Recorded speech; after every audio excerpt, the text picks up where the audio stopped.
So in this 5-chapter tutorial, I'll be teaching you how 3D box drawings are essential to your growth as an artist, and how it is a crucial part in the fundamentals of art. Even the grandmasters before us used some form of 3D box drawings in their work. All my pieces of art you see now, all had 3D box drawings in them. Now, we all were introduced on how to draw 3D boxes, probably at a young age, and it probably looked like this. We draw one square, then we draw another square just on the top corner.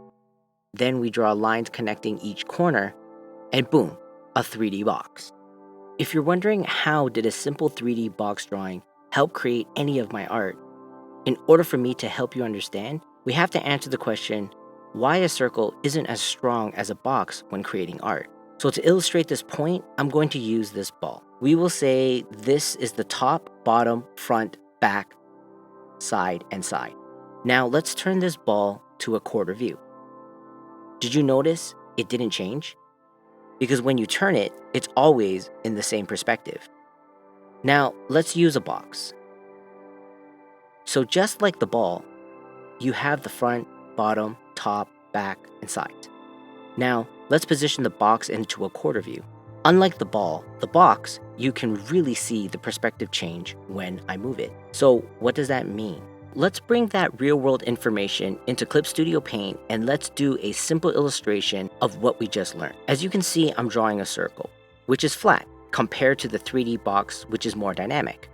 And in the end, it's about which shape can give you more perspective when creating. Now, let's talk about learning and using that perspective. I'm going to show you how box drawings can help your perspective in art. As you can see, I'm going to use this photo of a road in a desert leading us to the mountains. As you can see clearly, the horizon line is below the mountain. Just in case you didn't know what a horizon line is, a horizon line, or you can also call it an eye line, refers to a visual boundary where the sky separates from land or water. It can also be the actual height of the viewer's eye when looking at an object, or interior or exterior scenes. So what you're seeing me draw is two boxes side by side, and I will be turning them into buildings. As you can see, I'm drawing a little door to make the 3D boxes feel a little more like a building.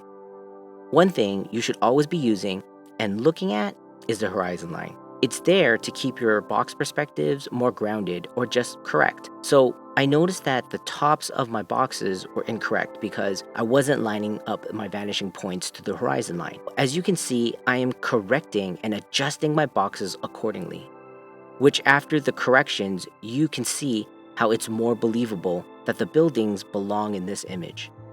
I'm also using the scale of the mountain to scale the size of my boxes, always trying to keep it real-world perspectively.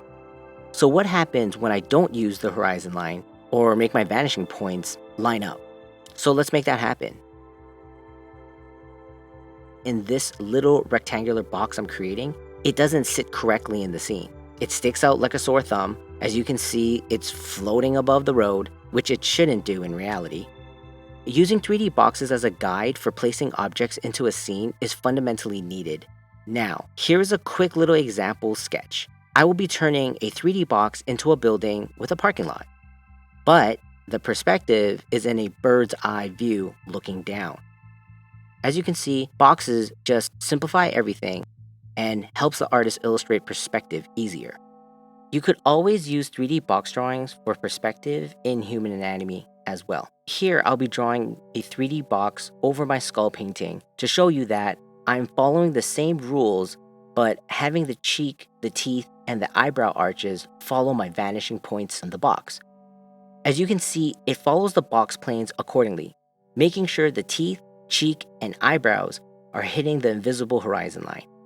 Here's another 3D box over my portrait painting, and you can see once again how it's the same ideology as the skull.